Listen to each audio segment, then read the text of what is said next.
Hi ಎಲ್ಲ ಹೆಣ್ಮಕ್ಳು ಎತ್ತಿರೋವಂಥ ಅಪ್ಪದಿರು, ತಂಗಿರೋವಂಥ ಅಣ್ಣಂದಿರು, ಮದುವೆಗೆ ರೆಡಿಯಾಗಿರೋವಂಥ ಹುಡುಗರು, ಮದುವೆ ಮಾಡೋಕ್ಕೆ ರೆಡಿಯಾಗಿರೋ ಅಪ್ಪ ಅಮ್ಮಂದಿರು ಎಲ್ಲರೂ ಒಂದೆರಡು ನಿಮಿಷ ನನ್ನ ಮಾತನ್ನು ಕೇಳಿ. ರೀಸೆಂಟಾಗಿ ತಮಿಳ್ನಾಡಲ್ಲಿ ರಿತನ್ಯಾ ಕೇಸ್, ಏನು ಡೌರಿ ಡೆತ್ ಕೇಸ್ ನಡೆದಿದೆ, ಆಲ್ರೆಡಿ ವೈರಲಾಗಿ ಹೋಗ್ತಿದೆ, ಎಲ್ಲ ಕಡೆ ನಿಮಗೆ ಗೊತ್ತಿರುತ್ತೆ. ಆ ಹುಡುಗಿಯವ್ರ ಅಪ್ಪ ಬನಿಯನ್ ಕಂಪನಿ ಓನರು. ನಾನು ಇಂಪಾರ್ಟೆಂಟಾಗಿ ಏನು ಹೇಳ್ತಿದ್ದೀನಿ ಅಂದರೆ, ಹುಡುಗಿಗೆ ಫೈನಾನ್ಷಿಯಲಿ ಎಲ್ಲ ಇದೆ, ಫೈನಾನ್ಷಿಯಲಿ ಚೆನ್ನಾಗಿದ್ದಾಳೆ. ಸೊ ಇವರು ಫೈನಾನ್ಷಿಯಲಿ ಚೆನ್ನಾಗಿರೋ ಒಂದು ಮನೆ ಕೊಟ್ಟಿದ್ದಾರೆ.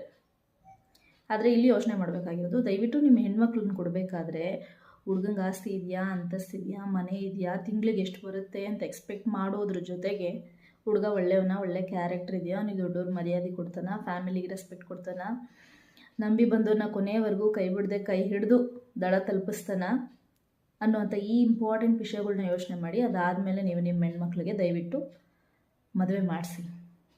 ನೀವು ಬರೀ ಜಾತಿನ ಸೇರಿಸೋದು, ಧರ್ಮನ ಸೇರಿಸೋದು, ಕಾಸನ್ನು ಸೇರಿಸೋದ್ರ ಜೊತೆಗೆ ಒಳ್ಳೆ ಮನಸ್ಸು ಜೊತೆ, ಒಳ್ಳೆ ವ್ಯಕ್ತಿ ಜೊತೆ ಸೇರಿಸಿದ್ರೆ ನಿಜವಾಗ್ಲೂ ನಿಮ್ಮ ಮಕ್ಕಳು ಚೆನ್ನಾಗಿರ್ತಾರೆ. ಇಲ್ಲಾಂದರೆ ಇದೇ ಥರನೇ ಅಲ್ಪಾಯಸಲ್ಲಿ ಹೋಗ್ತಾರೆ ಅಷ್ಟೇನೇ. ಆ್ಯಂಡ್ ಅವ್ರಿಗೆ ಕೊಡೋದು ತಪ್ಪು, ತಗೊಳ್ಳೋದು ತಪ್ಪು ಅಂತ ಗೊತ್ತಿದ್ದು ಅವ್ರು ನಿಮ್ಮ ಹತ್ರ ಎಕ್ಸ್ಪೆಕ್ಟ್ ಮಾಡ್ತಿದ್ದಾರೆ ಅಂದರೆ ಅಲ್ಲೇ ಅವ್ರ ಯೋಗ್ಯತೆನ ಅಳೆದ್ಬಿಡ್ಬೇಕು.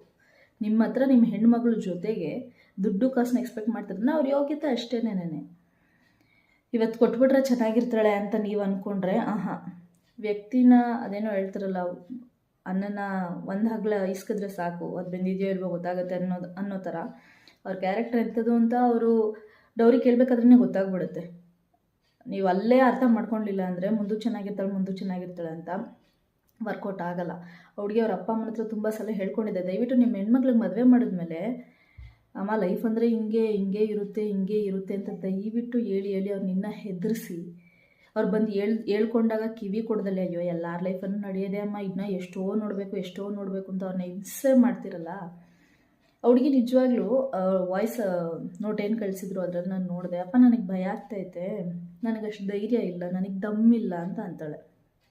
ಅವರಪ್ಪ ಅವಳನ್ನ ಅಷ್ಟು ಓದಿಸಿ ಏನು ಬಂತು, ಅಷ್ಟು ಜಾಮ್ ಅಂತ ಮದುವೆ ಮಾಡಿಸಿ ಏನು ಬಂತು, ಹುಡುಗಿಗೆ ಧೈರ್ಯ ಇಲ್ಲ. ದಯವಿಟ್ಟು ನಿಮ್ಮ ಮಕ್ಕಳಿಗೆ ವಿದ್ಯೆ ಜೊತೆಗೆ ಒಂದು ಪ್ರಾಬ್ಲಮ್ನ ಹೆಂಗೆ ಫೇಸ್ ಮಾಡಬೇಕು, ಒಂದು ಪ್ರಾಬ್ಲಮ್ನ ಕಾಲರ್ ಎತ್ಕೊಂಡು ಬಾ ನೋಡ್ಕೊತೀನಿ ಅನ್ನೋ ರೇಂಜಿಗೆ ನೀವು ಮಕ್ಕಳನ್ನ ಬೆಳೆಸಲಿಲ್ಲ ಅಂದರೆ ನೀವೇನು ಓದಿಸಿದ್ರು, ನೀವೇನು ಅವ್ರಿಗೆ ಆಸ್ತಿ ಕೊಟ್ಟು ಹೋದ್ರೂ ಮಣ್ಣೆ.